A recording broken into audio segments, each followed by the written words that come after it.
Matt in the Silicon Valley, Brooklyn native. What's up, Matt, in the Silicon Valley? How you doing? Good, good. I was just calling on this whole Bernie Sanders. Yeah. I'm all for protest, but that seems a little stalkish to me. I'm hearing they're gonna do the same thing over and over again, and then my question is, how do you deal with that in a non-confrontational way? If you're on that stage, how do you actually? You know what I mean? I don't know how you do listen, it. I think Bernie handled it this time much better than he did the last time. I think if I was in his shoes, I would definitely let them speak like he did this time around. It's unfortunate that the supporters of his who were there seem to have ruined that moment because, let's be quite clear here. These Black Lives Matter activists came onto the stage to protest, and Bernie conceded the mic to them. He let them speak. And I truly don't know how I would handle his supporters' reaction if I was him. Perhaps get up there and stand with them. I would perhaps even take up their issue right then and there if I was him. Speak right, whatever he was going, I think he was there to talk about Social Security. A great issue to speak about, but at that moment, I would just go ahead and roll with it. I would say, let's talk about Black Lives Matter, because to me they do. And this is what I would do to prove to you, to show to you that Black Lives Matter. And this is what I would do to speak to the issues that Black Lives Matter are bringing to the forefront. And I thank them for doing this because while I agree with everything they have to say, and I've been fighting for them for 50 years, and I would run down what I've been doing, perhaps I haven't been speaking to them on the issues of the now and today as clearly as I should have been. And let me fix that right now. And he could go right then and there and speak to those issues. And I think that would do worlds of help. I think it would shut down that's the best way to shut down his supporters, because they would say, oh, wait, Bernie wants to talk about it. Let's listen. He needs a strategy. He needs a strategy if you are you're a person who thinks they're being rude and they're being mean and you don't agree with them and with how they're doing it. That just doesn't matter. The point is, this is a game. Politics is a game, and he needs to play the game. And he can't let something like this hurt him. It hasn't. Honestly, I'm going to get into this right now really quickly. I'm glad you brought this up. I'm going to let you go and get into this right now, okay? Sure. I just want to speak really quickly to, white liberal progressives who support Bernie Sanders. I am a Bernie Sanders supporter too. I am, without a doubt, voting for him in the Democratic primaries. It's why I am a registered Democrat, so I can strategically vote, even though I am often more to the left and more progressive than whoever's running in the Democratic Party.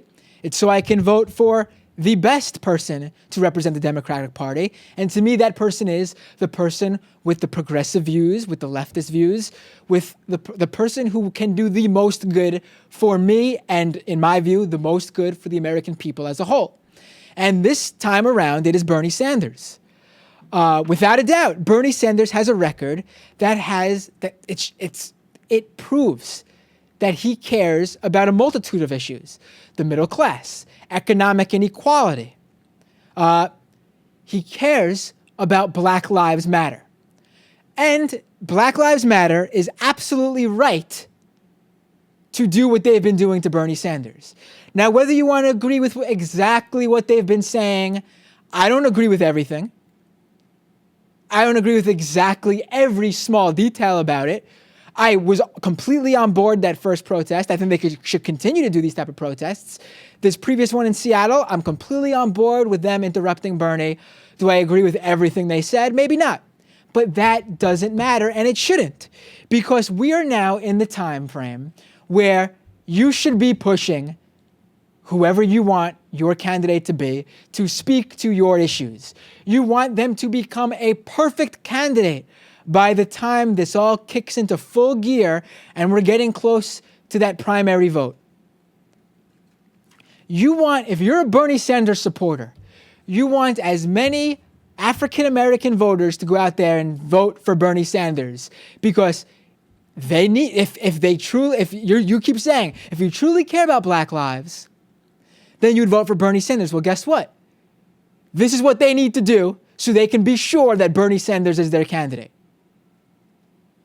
Black Lives Matter is absolutely right to interrupt Bernie Sanders. It's protest. And when it comes to protesters, individual citizens, activists, and a politician, regardless of how good that politician is or how much I agree with them, you as a progressive should always support and side with the activist, the protester, the individual. Because when it comes down to it, Bernie Sanders is a politician. And if you want something from him, you need to force his hand. It's that simple. And to the argument that Bernie Sanders is being hurt by this, I don't see it. How do you argue that Bernie Sanders is being hurt by Black Lives Matter interrupting him at Netroots Nation, Black Lives Matter activists interrupting him at a Seattle gathering, and they ended up actually shutting that gathering down, fine. And I understand that there were some angry Bernie Sanders supporters who booed him, who booed the Black Lives Matter activists. And I get the booing. You know, if you're waiting outside for like an hour and a half to see somebody, politician that you support, or anyone you want to, any sort of politician, celebrity, whatever, and someone stops you from seeing them after an hour and a half, I guess you would boo. That's an okay, I guess, thing off the bat. But then some of these things I've been hearing with the chants of the All Lives Matter and Bernie Matters, come on, you're progressives. That's not an instinct like, boo, we wanted to see Bernie. Oh, okay, let's listen to them for a bit. That's bad. But to the result, the accusation this is hurting Bernie.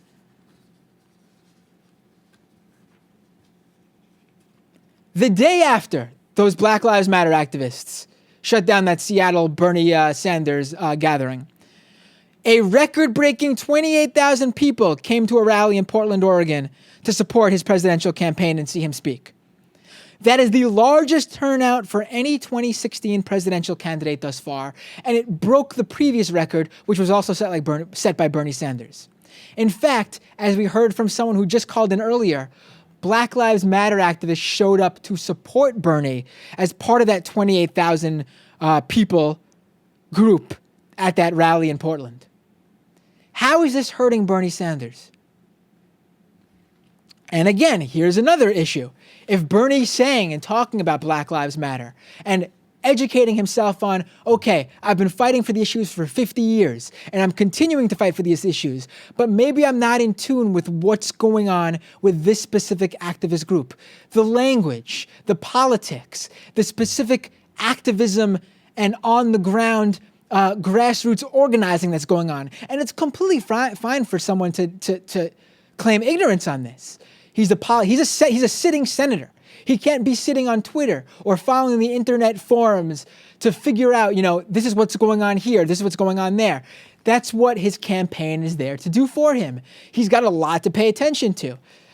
And to prove that he cares and that he wants to pay attention to this, and he needs someone, and he wants someone to inform him on these issues so he can be a better ally to the Black Lives Matter group, he's gone out and he has hired a young black woman by the name of Simone Sanders. She's a young black criminal justice advocate and supporter of the Black Lives Matter movement. She's a progressive political activist who she last worked with Public Citizen. I believe she's an organizer with the DC-based Coalition for Juvenile Justice. And I believe she's also been an organizer with the local DC Black Lives Matter chapter. And she is now part of the Bernie Sanders campaign. She's a public face even. She spoke at this 28,000 strong rally. And I'm not saying Bernie Sanders doesn't care about Black lives. No one's saying that.